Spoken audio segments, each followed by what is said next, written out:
U.S. Navy officials are denying a guided missile destroyer conducting a freedom of navigation operation in the South China Sea was expellida from the Paracel Island chain on Thursday. USS Curtis Wilbur, DDG-54, asserted navigational rights and freedoms in the vicinity of the Paracel Islands, consistent with international law, according to a statement from U.S. 7th Fleet.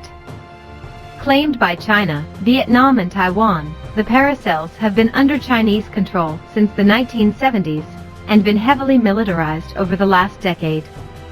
Beijing requires prior permission for warships to operate with 12 nautical miles of the entire chain, claimed the U.S. contests regularly through freedom of navigation operations. Following Curtis Wilbur's transit, the PPLA's Liberation Army Southern Theater Command issued a statement that the PLA had expellida the Japan-based warship from the region. Chinese warships and aircraft tracked the transit. AU.S. behavior violates international law and basic norms of international relations, increases regional security risks, and are prone to misunderstandings, misjudgments, and accidents at sea, the PLA's Southern Theater said in a statement. In a subsequent statement, U.S. 7th Fleet denied the destroyer was forced to leave the region of the island chain. The PLA's statement about this mission is false.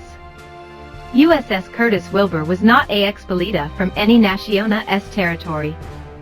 USS Curtis Wilbur conducted this FONUP in accordance with international law, and then continued on to conduct normal operations in international waters, read a statement from the Japan-based fleet.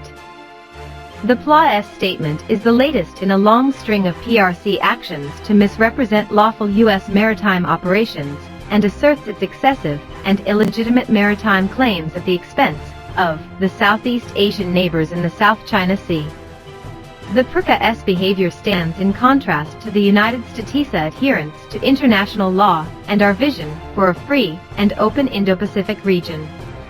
All nations, large and small, should be secure in their sovereignty, free from coercion, and able to pursue economic growth consistent with accepted international rules and norms. On Tuesday, Curtis Wilbur transited through the Taiwan Strait.